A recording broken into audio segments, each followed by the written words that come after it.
जय जगन्नाथ सांग मैंने welcome to my YouTube channel Shubh lifestyle kitchen. तो जेहेतु आज 2023 शेष दिन काली गोटे नुआ वर्षर आरंभ होगा जाऊँगी। तो श्री जगन्नाथ पाखे ये प्रार्थना करुच्ची कि आपण मानकर यही नुआ वर्षटी अति सुखमय बीतु। तो जेहेतु काली आमर नुआ वर्षटी सोमवार पड़ जाऊँगी, तो काली सब समस्त प्रायतः भेज ही रोषे हम। तो आज जेहेतु संडे आमिष बार, तो से आज आम घरे किसी नुआ वर्ष प्रिपरेशन होइछि। तो चलो देखा ए कौन कौन सब प्रिपरेशन होइछि। तो जेहेतु घरे आमर माँ और बड़ दीदी आमिष खाआंदेनी, से मैंने पूरा वेजिटेरियन बिना पियाज खाती। तो प्रथमे कौन कौन सब रोषे अच्छी देखीदे चलते। तो प्रथमे ये मिक्स वेज दीदी आमर किसी कटा टमाटो, किसी कटा अदा और कंचा लंका को ग्राइंडर कर देइछि। तापर किसी काजू को बतुरेकी रखीदेला, से गुड़ भी अलग ग्राइंडर कर देइछि। तो तापर ये कटा होइथिबा किसी फूलकोबी, बीन्स, गाजर और आलू भी रखीछि, आ किसी पोटल भी। तो प्रथमे दीदी आमर गोटे कड़ाई रे तेल पकईकी कोबी आमर कंटी बीन्स, पोटल, गाजर को प्रायतः 70% कुक कर देइछि। कहीं से गुड़ को आमर कौन कल मिक्स वेज हे। आमर यदि तरकारी होता अलग, तो आम अल्प डीप फ्राए करते चली था। तो तापर किसी जो कटा होता आलू को तेल टिके भाजी देइछि। तापर भाजी सारा पर से किसी गोटे कड़ाई रे किसी तेल, किसी आमर सुखिला मसला जमीती कि गुजराती, अलैच, लवंग, तापर किसी गोटा जीरा, इसको भल भाव भाजी होइजिबा से आमर आगुरी प्रस्तुत होइकी अदा और टमाटो कंचा लंकार पेस्ट को से देइछि। मसला को आम भल भाव कषिबा। तापर से किछि लंका गुंड, किछि हलदी गुंड आउ आमर लुण स्वाद अनुसार लुण दे देकी मसला को से भल भाव कषुछि। मसलाटी जमती आमर पोड़ी न जीव से मझे मझे किसी पानी टिके दौछि। तापर से आमर से पकईछि किछि आमर करी मसला, जोटा कि आमर पूरा बिना बेसन प्रस्तुत होइछे। तापर मसलाटी को से भल भाव कषिछि। तापर से ऐड करिछि आमर आगुरी प्रस्तुत होइकी काजूर पेस्ट को। काजूर पेस्ट को से मसला रे भल भाव कषुछि, जमीती कि आमर मिक्स वेज टेस्ट भल आसिबो। तो जिते आम मसला को भल भाव कषिबा से टाइम आमको तरकारीटा भल लगे। तापर से मसलाटा कषि होइजिबा से आगुरी जो भाजिक रखी परिबा गुड़िक से गुड़ से ऐड करिछि। मसला सहित परिबा गुड़ से भल भाव मिसई देइछि, जमीती कि आमर मसला गुड़िक परिबा सहित मिसी जाए। से भल भाव मसला गुड़िक भिजी हो परिबा सहित से आवश्यक अनुसार पानी देइछि। कहीं आम बेसी पानी देले तरकारी टेस्ट कमी जाए। से अल्प किसी पानी देकी मसला को भल भाव कषुछि। तापर से आमर परिबा गुड़ को घोड़े देइछि। तापर से कटा होइथिबा किछि धनिया को देइछि। एबे वर्तमान से किछि दालचीनी गुंड देगी आमर प्रस्तुत हो गला मिक्स वेज। तापर एठी आमर गोटे कड़ाई रे किछि तेल, किछि जीरा आ किछि कंचा लंका को से भल भाव भाजी। तापर से कटा होइथिबा देइछि मूला शाग आ कोसला शाग जेहेतु एकाठी भजा हम। तो प्रथमे आमर एठी ଦିଦି ମୂଳା ଶାଗ ପ୍ରଥମେ ପକାଇଛି, କାହିଁକିନା ମୂଳା ଶାଗଟା ସିଝିବାକୁ ଟିକେ ବେଶୀ ଟାଇମ୍ ଲାଗେ, ଆଉ କୋଶଳା ଶାଗ ଜଲ୍ଦି ସିଝିଯାଏ, ଆଉ ମୂଳା ଶାଗରୁ ପାଣି ଟିକେ ବହୁତ ବାହାରେ। ତ ମୂଳା ଶାଗକୁ ସେ ଭଲ ଭାବରେ ଭାଜୁଛି, କାହିଁକିନା ମୂଳା ଶାଗକୁ ଯେତିକି ଭଲ ଭାବରେ ଭାଜିବା ତା ଟେଷ୍ଟ ସେତେ ଭଲ ଲାଗିବ। ତ ମୂଳା ଶାଗକୁ ସେ ଭାଜୁଛି, ତାପରେ ବି ଟିକେ ମଝିରେ ମଝିରେ ସେ ଘୋରେଇ ଦେଉଛି, କାହିଁକିନା ମୂଳା ଶାଗ ବି ଟିକେ ବେଶୀ ଟାଇମ୍ ସିଝିବ। ତ ଦେଖନ୍ତୁ ମୂଳା ଶାଗରେ ସେ କିଛି ଅଳ୍ପ କିଛି ପାଣି ମଧ୍ୟ ଦେଇଛି, କାହିଁକିନା ମୂଳା ଶାଗଟା ଟିକେ ସିଝିବାକୁ ଟାଇମ୍ ଲାଗିବ। କୋଶଳା ଶାଗରୁ ତ ସେମିତିରେ ବି ପାଣି ବାହାରିଯାଏ। ତ ମୂଳା ଶାଗକୁ ସେଇଠି ଭଲ ଭାବରେ ଭାଜି ସାରିଲା ପରେ ସେ ବର୍ତ୍ତମାନ ଏଥିରେ ଆଡ଼୍ କରିଛି ଆମର କଟା ହୋଇଥିବା କୋଶଳା ଶାଗକୁ। କୋଶଳା ଶାଗ ଆଉ ମୂଳା ଶାଗ ସେ ବର୍ତ୍ତମାନ ଏବେ ଏକାଠି ଭାଜୁଛି। ଭାଜି ସାରିଲା ପରେ ସେ ସେଠାରେ ଆବଶ୍ୟକ ଅନୁସାରେ ଲୁଣ ଦେଇଛି। ଦେଖନ୍ତୁ ବର୍ତ୍ତମାନ ସେଗୁଡ଼ିକୁ ଭଲ ଭାବରେ ଭାଜି କିଛି ସମୟ ପାଇଁ ସିଝିବାକୁ ଛାଡ଼ି ଦେଇଛି, କାହିଁକିନା ଶାଗ ଟିକେ ଟାଇମ୍ ଲାଗିବ ସିଝିବାକୁ। ତ ବର୍ତ୍ତମାନ ସେ ସେଥିରେ ଘୋଡ଼େଇ ଦେଇଛି। ଶାଗ ଯେହେତୁ ଟିକେ ସିଝିବାକୁ ଟାଇମ୍ ଲାଗିବ, ଅଳ୍ପ ଜାଳରେ କରିବା, ନହେଲେ ପୋଡ଼ିଯିବ ଶାଗ। ତ ଦେଖନ୍ତୁ ଏବେ ଆମର ଶାଗ ଭଜା ହୋଇସାରିଛି। ତ ଚାଲନ୍ତୁ ସେଗୁଡ଼ିକୁ ଏବେ ଗୋଟିଏ ପାତ୍ରକୁ କାଢ଼ିଦେବା। ତାପରେ ବାବା ଆମର ଏଠି ଆଣିଛନ୍ତି ମାଛ, ଭାକୁର ମାଛକୁ କାଟିକି ଆଣି ଦେଇଛନ୍ତି, କାହିଁକିନା ଆମମାନେ କିଏ ବି ମାଛ କାଟି ପାରିବୁନି।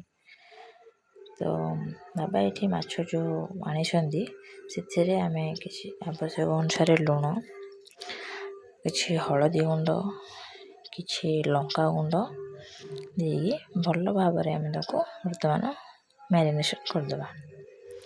ସେଗୁଡ଼ିକ ଭଲ ଭାବରେ ଗୋଳେଇ ଦେଇକି ତାକୁ 5ରୁ 10 ମିନିଟ୍ ଟିକେ ଛାଡ଼ିଦେବା, କାହିଁକିନା ମାଛ ଗୁଡ଼ିକ ଭିତରେ ମସଲା ଗୁଡ଼ିକ ଟିକେ ଭଲ ଭାବରେ ମିଶିଗଲେ ଭଲ ଲାଗେ ଖାଇବାକୁ।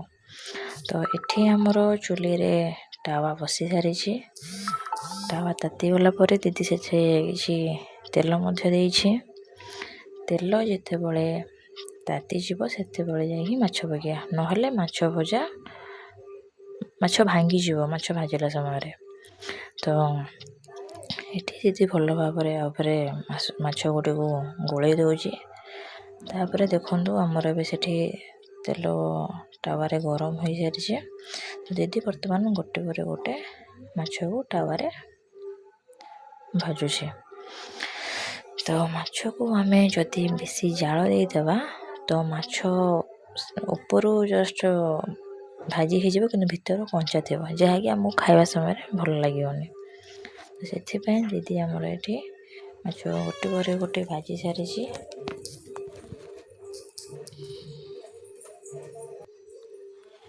ବର୍ତ୍ତମାନ ଦେଖନ୍ତୁ ଏଠି ଦିଦି ସବୁ ମାଛ ଗୁଡ଼ାକ ତାୱାରେ ପକାଇ ଦେଇଛି, ଆଉ ବର୍ତ୍ତମାନ ତାକୁ ଆମେ ଅଳ୍ପ ଜାଳରେ ସିଝିବାକୁ ଛାଡ଼ିବା, ନହେଲେ ମାଛ ପୋଡ଼ିଗଲେ ଭିତର କଞ୍ଚା ଥିବ।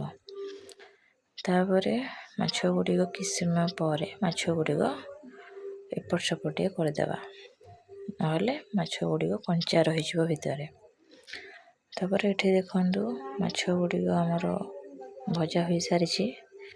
ସେମିତି ଆମର ସବୁ ଗୋଟେ ପରେ ଗୋଟେ ମାଛ ଗୁଡ଼ିକ ଭାଜିଦେବା। ତାପରେ ଦିଦି ଆମର ଏଠି ଗୋଟେ କଡ଼େଇରେ କିଛି ତେଲ ଦେଇଛି। ତେଲ ତାତିଯିବା ପରେ ସେଥିରେ କଟା ହୋଇଥିବା ପିଆଜକୁ ଦେଇଛୁ। ପିଆଜକୁ ଆମେ ଭଲ ଭାବରେ କଷିବା, ଯେମିତିକି ପିଆଜଟି ପୋଡ଼ି ନଯିବ। ପିଆଜକୁ ଭଲ ଭାବରେ ଭାଜି ହୋଇଯିବା ପରେ ଏଥିରେ ଆମେ ଆଡ଼୍ କରିବା ଆମର ଅଦା ରସୁଣ ପେଷ୍ଟକୁ। ବର୍ତ୍ତମାନ ଅଦା ରସୁଣ ପେଷ୍ଟକୁ ଭଲ ଭାବରେ କଷିବା, ଯେମିତିକି ଆମର ମାଛ ଝୋଳଟି ଖାଇବାକୁ ଭଲ ଲାଗିବ ପାଟିକୁ। ତ ଅଦା ରସୁଣ ପେଷ୍ଟଟି ଆମର ଭଲ ଭାବରେ କଷି ହୋଇଯିବା ପରେ ସେଥିରେ ଆମେ କଟା ହୋଇଥିବା ଟମାଟୋକୁ ମଧ୍ୟ ଦେବା, ଆଉ ସେଥିରେ ଅଳ୍ପ କିଛି ଲୁଣ ଦେବା, ଯେମିତିକି ଟମାଟୋଟା ଜଲ୍ଦି ଆମର ସିଝିଯିବ। ତ ବର୍ତ୍ତମାନ ସେଥିରେ ଆମେ ଅଳ୍ପ କିଛି ଟିକେ ପାଣି ଦେଇକି ମଧ୍ୟ କଷିବା, ନହେଲେ ସେଥିରେ ପୋଡ଼ିଯିବ। ତ ବର୍ତ୍ତମାନ ସେଥିରେ ଆମେ ଦେବା ଏବେ କିଛି ଲଙ୍କା ଗୁଣ୍ଡ, କିଛି ହଳଦୀ ଗୁଣ୍ଡ ଆଉ ତାକୁ ଭଲ ଭାବରେ କଷିବା। ତ ମସଲାକୁ ଯେତେ ଭଲ ଭାବରେ କଷିବା ଆମର ରୋଷେଇର ଟେଷ୍ଟ ସେତେ ଭଲ ଲାଗିବ। ତ ଯେହେତୁ ଆମର ଏବେ ମାଛ ଝୋଳ ହେଉଛି ତ ଆମେ ଏଥିରେ ସୋରିଷ ବଟାଟା ହିଁ ଦିଆଯିବ ନାହିଁ। ତ ବର୍ତ୍ତମାନ ମସଲାଟାକୁ ଭଲ ଭାବରେ କଷିବା ଆଉ ସେଥିରେ ବର୍ତ୍ତମାନ ଏବେ ଚିକେନ୍ ମସଲାକୁ ଆଡ଼୍ କରିବା। ତ ମସଲାକୁ ଭଲ ଭାବରେ କଷିବା ଯେତେବେଳେ ମସଲାର ପାଣିଟା ମରିଯିବ ତ ସେତେବେଳେ ଆମେ ଯେତିକି ମାଛ ଝୋଳ ପାଇଁ ଆମର ପାଣି ଦରକାର ଆବଶ୍ୟକ ପାଣି ସେତିକି ପାଣି ଦେବା ଆଉ ତାକୁ ଫୁଟିବା ପାଇଁ ଛାଡ଼ିଦେବା। ତ ଦେଖନ୍ତୁ ଏବେ ଆମର ଝୋଳ ଟକର ମକର ହୋଇ ଫୁଟି ଯାଇଛି। ତ ବର୍ତ୍ତମାନ ସେଥିରେ ଏବେ ଆମେ ଆମର ଭଜା ହୋଇକି ଥିବା ମାଛ ଗୁଡ଼ିକ ଦେବା। ଦେଖନ୍ତୁ ବର୍ତ୍ତମାନ ଏବେ କଢ଼େଇରେ ଆମର ଯେଉଁ ମାଛ ଝୋଳ ଗୁଡ଼ିକ ଭଲ ଭାବରେ ଏବେ ଟକର ମକର ହୋଇ ଫୁଟୁଛି ଆଉ ସେଥିରେ ଏବେ ଆମେ ଗୋଟେ ପରେ ଗୋଟେ ମାଛ ଭଜା ହୋଇଥିବା ମାଛକୁ ଆଡ଼୍ କରିବା। ତ ମୁଁ ଗୋଟେ ପରେ ଗୋଟେ ସବୁଯାକ ମାଛକୁ ଦେଇସାରିଛି। ଦେଖନ୍ତୁ ବର୍ତ୍ତମାନ ମୁଁ ଗୋଟେ ପରେ ଗୋଟେ ମାଛ ସବୁ କଢ଼େଇରେ ପକାଇ ସାରିଛି। ଆଉ ତାକୁ ଟିକେ ଭଲ ଭାବରେ ସାଇଡ଼୍ରେ ଘାଣ୍ଟି ଦେବା ଯେମିତିକି ମାଛ ଗୁଡ଼ିକ ପୁରା ଝୋଳରେ ଟିକେ ଭଲ ଭାବରେ ଭିଜିଯିବ। ଆଉ ମାଛକୁ 5ରୁ 10 ମିନିଟ୍ ଏବେ ଛାଡ଼ିଦେବା ଟିକେ ଝୋଳରେ ସିଝିବା ପାଇଁ, ତରକାରୀର ଟେଷ୍ଟ ଟିକେ ଭଲ ଆସିବ। ତେବେ ଦେଖନ୍ତୁ ଆମର ମାଛ ତରକାରୀ ପ୍ରସ୍ତୁତ ହୋଇଯାଇଛି। ବର୍ତ୍ତମାନ ମୁଁ ମୋ ଭାଇ ପାଇଁ ବାଢ଼ୁଛି ଖାଇବାକୁ, କାହିଁକିନା ତାକୁ ଯେଉଁ ବଡ଼ ଜୋରେ ଭୋକ ହେଲାଣି ତ ସେଥିପାଇଁ ମୁଁ ତା ପାଇଁ ଏବେ ବାଢ଼ୁଛି। ତେବେ ନେକ୍ସଟ ଦେଖନ୍ତୁ ଆମର ଏଠି ବାବା କିଲେ ଚିକେନ୍ ଆଣି ଦେଇଥିଲେ, ତାକୁ ଭଲ ଭାବରେ ଧୋଇକି ମୁଁ ଗୋଟେ ବାଉଲକୁ କାଢ଼ି ଦେଇଛି। ତ ସେଥିରେ ଆମେ ଏବେ ଦେବା କିଛି କର୍ଣ୍ଣଫ୍ଲୋର, କିଛି ଚିକେନ୍ ମସଲା ଆଉ ଦେବା ଏବେ ସେଥିରେ କିଛି ଲଙ୍କା ଗୁଣ୍ଡ, କିଛି ହଳଦୀ ଗୁଣ୍ଡ ଆଉ କିଛି ଅଦା ରସୁଣ ପେଷ୍ଟ ଆଉ ଚିକେନ୍ ମସଲା ଆଉ ଗୋଟେ ଅଣ୍ଡାକୁ ଭାଙ୍ଗିଦେବା ସେଥିରେ କଞ୍ଚା ଅଣ୍ଡା ଆଉ କିଛି ଆମର ରାଶି ଆଉ ସ୍ୱାଦ ଅନୁସାରେ ଲୁଣ। ବର୍ତ୍ତମାନ ଆମେ ସେଗୁଡ଼ିକୁ ଭଲ ଭାବରେ ମ୍ୟାରିନେଟ୍ କରିଦେବା। ସେଗୁଡ଼ିକୁ ଆମେ ଭଲ ଭାବରେ ଏବେ ମ୍ୟାରିନେଟ୍ କରିସାରିଛେ। ତ ତାକୁ ବର୍ତ୍ତମାନ ଏବେ 1ରୁ 2 ଘଣ୍ଟା ଫ୍ରିଜ୍ରେ ଛାଡ଼ିଦେବା।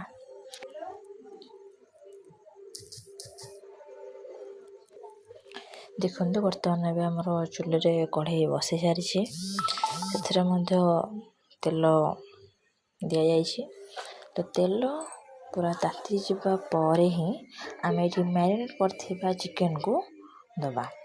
ତ ଆଗରୁ ପ୍ରସ୍ତୁତ ହୋଇଥିବା ଯେଉଁ ଆମର ମ୍ୟାରିନେଟ୍ ଚିକେନ୍ ଗୁଡ଼ିକୁ ଭଲ ଭାବରେ ଟିକେ ଗୋଳେଇ ଦେବା, କାରଣ ଯେହେତୁ ସେ 1-2 ଘଣ୍ଟା ଫ୍ରିଜ୍ରେ ଆମର ରହିଥିଲା ତ ମସଲା ଗୁଡ଼ିକ ସେଟ୍ ହେଇକି ରହିଥିବ।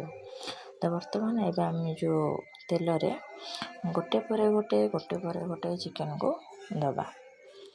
ଆଉ ଆମର ଯେହେତୁ ଚୁଲିରେ ରୋଷେଇ ଚାଲିଛି ତ ଜାଳ ଟିକେ କମ୍ ଦେବା, କାହିଁକିନା ଚିକେନ୍ ଟିକେ ସିଝିବାକୁ ଟାଇମ୍ ଲାଗେ। ତ ବର୍ତ୍ତମାନ ଏବେ ଆମର ଚିକେନ୍ ଗୋଟେ ସାଇଡ଼୍ ହୋଇସାରିଛି, ତାକୁ ବର୍ତ୍ତମାନ ଏବେ ଆମେ ଟିକେ ଗୋଟେ ସାଇଡ଼୍ ଓହ୍ଲେଇ ଦେବା, କାହିଁକିନା ନହେଲେ ଚିକେନ୍ କଞ୍ଚା ରହିଯିବ। ତ ବର୍ତ୍ତମାନ ଏବେ ଗୋଟେ ପରେ ଗୋଟେ ଚିକେନ୍କୁ ଆମେ ଏପଟ ସେପଟ ଟିକେ କରିଦେବା। ତ ଚିକେନ୍ ପକୋଡ଼ା ଗରମ ଖାଇବାକୁ ତ ମୋତେ ବହୁତ ଭଲ ଲାଗେ ଆଉ ସେ ବହୁତ ବି ଟେଷ୍ଟ ହୁଏ। ତ ଚିକେନ୍ ପକୋଡ଼ାକୁ ଆପଣ ଗରମରେ ହିଁ ଖାଇବେ ଭଲ ଲାଗିବ, ଥଣ୍ଡା ହେଇଗଲେ ତା ଟେଷ୍ଟ ଟିକେ କମିଯାଏ। ତ ବର୍ତ୍ତମାନ ମୁଁ ଏବେ ଗୋଟେ ପରେ ଗୋଟେ ଚିକେନ୍କୁ ଓହ୍ଲେଇ ସାରିଛି ଆଉ ତାକୁ ଟିକେ ସିଝିବା ପାଇଁ 5-10 ମିନିଟ୍ ଛାଡ଼ିଦେବା।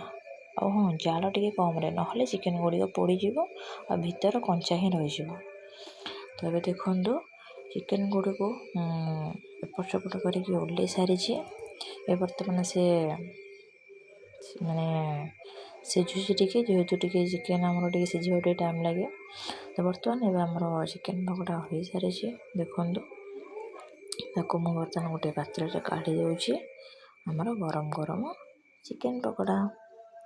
ଦେଖନ୍ତୁ, ବର୍ତ୍ତମାନ ଚିକେନ୍ ପକୋଡ଼ା ମୁଁ ଏବେ ସବୁ କାଢ଼ି ସାରିଛି। ଆଉ ଯାହା ସବୁ ଚିକେନ୍ ଗୁଡ଼ିକ ଅଛି ସେଗୁଡ଼ିକ ମୁଁ ଦେଖନ୍ତୁ, ଏବେ ମୁଁ ଚିକେନ୍ ଗୁଡ଼ିକ ଗୋଟେ ପାତ୍ରକୁ କାଢ଼ି ସାରିଛି। ଆଉ ଯେଉଁ ବାକି ଚିକେନ୍ ଗୁଡ଼ିକ ଆମର ଅଛି ସେଗୁଡ଼ିକ ସେମିତି ଆମେ ଗୋଟେ ଆମେ କଢ଼େଇରେ ଦେବା। ତ ବର୍ତ୍ତମାନ ଏବେ ଦେଖନ୍ତୁ, ଆମର ଚିକେନ୍ ପକୋଡ଼ା ପ୍ରସ୍ତୁତ ହୋଇସାରିଛି। ତ ଆଶା କରୁଛି ଆପଣମାନଙ୍କୁ ଆଜିର ମୋର ଭିଡ଼ିଓ ଭଲ ଲାଗିବ।